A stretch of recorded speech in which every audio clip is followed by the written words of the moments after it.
Maksudnya gini, saya klarifikasi, tidak ada tawaf sekitar Ka'bah. Iya. Tawafnya di lantai 2, lantai 3. Ya.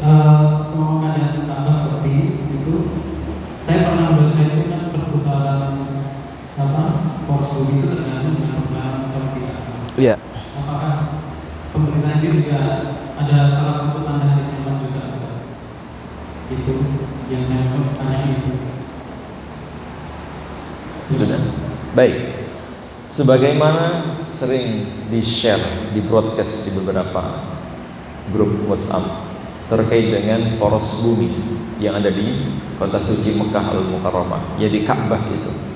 Ketika kita menggerakkan tangan kita, ibu jari kita ke arah yang berlawanan arah jarum jam, maka putaran itu akan menghasilkan gravitasi. Putaran itu akan menghasilkan medan magnet yang menghubung ke atas. Begitu pula dengan proses tawafnya jamaah umroh maupun jamaah haji. Itu menghasilkan medan magnet yang luar biasa, nyambung ke atas sampai arsy-Nya Allah Subhanahu wa taala. Sehingga rotasi bumi masih tetap terkendali, teratur. Ini gaya fisikanya. Tapi kalau sudah tidak ada lagi yang tawaf mengelilingi Ka'bah, ya bumi ini akan oleng, sehingga gravitasinya tidak lagi bisa dimunculkan. Kalau bumi ini sudah kehilangan gravitasinya, apa yang terjadi? Wallahu a'lam. Maka yang jelas kita tidak boleh otak-atik gatuk, ya, tidak boleh. Tapi ini sebuah fakta bahwa tawafnya jamaah umroh, jamaah haji mengelilingi Ka'bah itu memiliki pengaruh yang luar biasa terhadap keseimbangan bumi. Dan bumi ini tidak pernah berhenti dari adanya orang yang tawaf. Tawaf itu hanya berhenti pada saat sholat. Dan sholat itu pun tawaf. Tawaf itu sholat. Nabi mengatakan, sesungguhnya tawaf adalah sholat. Hanya saja kalian diperbolehkan berbicara. Oleh karena itu, tawaf itu kan harus dilakukan dalam keadaan suci. Yang haid, nifas, yang batal tidak boleh tawaf sebelum bersuci. Tapi kalau tawaf, ya, boleh ngobrol. Sedangkan kalau sholat ngobrol ya batal. Itu bedanya. Kalau orang tawaf boleh ngobrol, boleh selfie, ya. Itu mengurangi kekhusyuan. Boleh ngobrol. Tawaf. Kalau tidak ada yang tawaf, ya sudah. Memang ini akhir zaman, harus kita terima. Di antara tanda-tanda akhir zaman itu adalah ketika tidak ada lagi orang yang tawaf, tidak ada yang salat, tidak ada yang baca Quran, bahkan tidak ada kumandang azan. Kalau itu terjadi, bumi ini sudah hampa dan siap dihancurkan oleh Allah. Karena selama masih ada yang beribadah kepada Allah, selama masih ada yang menyembah Allah, Allah belum menghancurkan bumi. Selama masih ada orang yang beriman, Allah belum menghancurkan bumi. Bumi ini hancur, alam ini akan binasa. Terjadi hari kiamat ketika bumi ini sudah tidak ada lagi orang yang beriman. Lah kemana orang yang beriman? Nanti baca hadis tentang asratus sa'ah. Sebelum kiamat itu ada sebuah angin yang menghembus dari Khurasan. Ini pasca binasanya Ya'juj dan Ma'juj dan wafatnya Nabi Isa alaihissalam. Setelah Nabi Isa wafat, kemudian Ya'juj dan Ma'juj juga meninggal dunia semuanya. Orang yang beriman akan kembali murtad. Tinggal sisa-sisa orang yang beriman. Maka sisa-sisa orang yang beriman ini ketika menghembus angin dari Khurasan, mereka akan meninggal dunia. Sehingga dunia ini tidak ada lagi orang yang beriman. Karena hanya orang yang beriman saja yang meninggal dunia karena hembusan angin yang lembut itu. Kalau sudah tidak ada lagi orang yang beriman, maka matahari terbit dari barat. Jadi terbitnya matahari dari barat itu adalah batas akhir bagi kesempatan manusia untuk bertaubat. Innallaha yaqbalu taubatal 'abdi ma lam yughargir. Allah masih memberikan kesempatan seorang hamba untuk bertaubat sebelum ruhnya sampai di kerongkongan. Dalam riwayat yang lain Allah masih memberikan kesempatan hambanya bertaubat sebelum matahari terbit dari arah terbenamnya. Kalau matahari sudah terbit dari arah barat, maka tidak ada lagi orang yang bisa kembali bertaubat. Tidak lama setelah itu hancur alam semesta. Kapan? Wallahu a'lam. Yang jelas tanda-tandanya sudah semakin dekat. Jangankan kita hidup sekarang, diutusnya Rasulullah itu sudah hari kiamat sudah semakin dekat.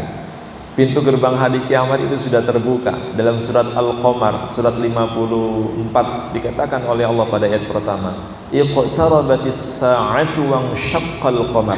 Hari kiamat semakin dekat, bulan telah terbelah. Bulan terbelah itu pada masa Rasulullah. Sekarang sudah 1500 tahun yang lalu. Berarti kiamat bukan semakin jauh, tapi semakin dekat. Dengan fitnah-fitnah yang kita melihat dengan mata kepala kita sendiri, seolah-olah semua hadis Rasulullah itu terbukti ketika kita masih hidup saat ini. Nanti baca hadis-hadis Asrul Sa'ah. Yang paling lengkap itu kitabnya Ibnu Katsir, judulnya Al-Bidayah wan Nihayah. Sudah ada terjemahannya. Terbelalak mata kita. Ini yang saya alami ini.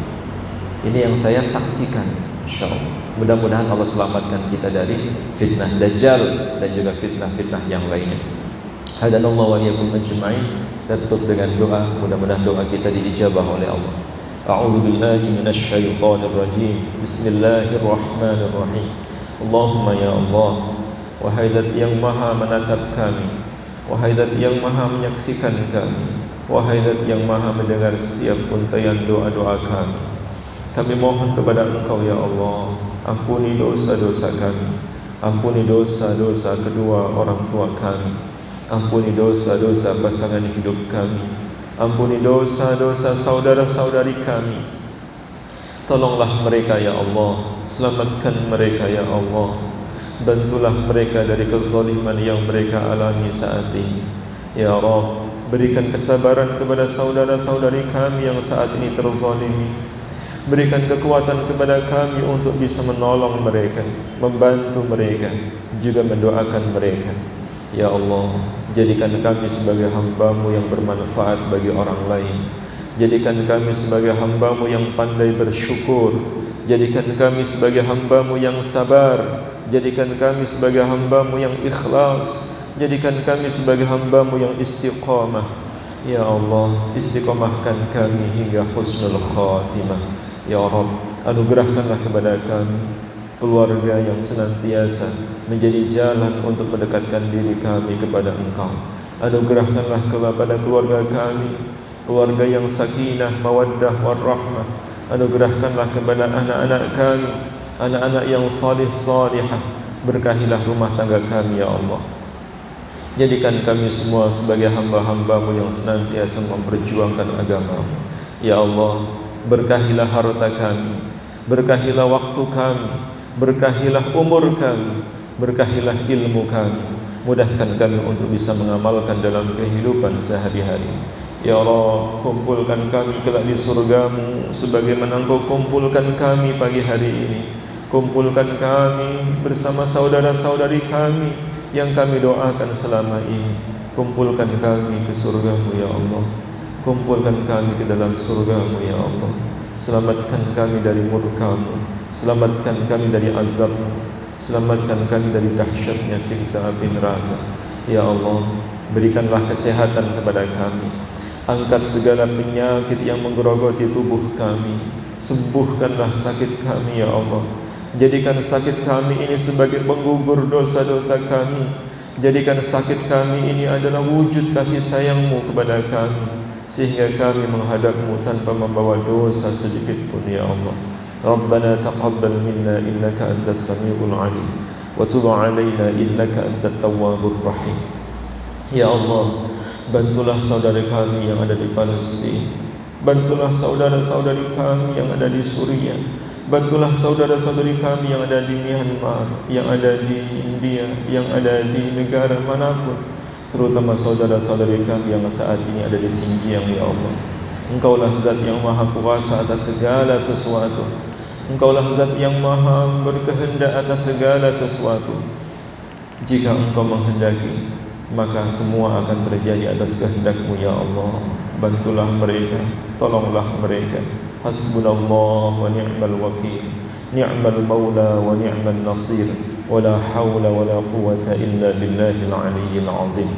Rabbana atina fid dunya hasanah wa fil akhirati hasanah wa qina adzaban nar wa adkhilna al jannata ma'al abrar ya aziz ya ghaffar ya rabbal alamin. وصلى الله على نبينا ومولانا محمد وعلى آله وصحبه وسلم أجمعين. سبحان ربك رب العزة عما يصفون وسلام على المرسلين والحمد لله رب العالمين. بالله التوفيق والهداية. السلام عليكم ورحمة الله وبركاته.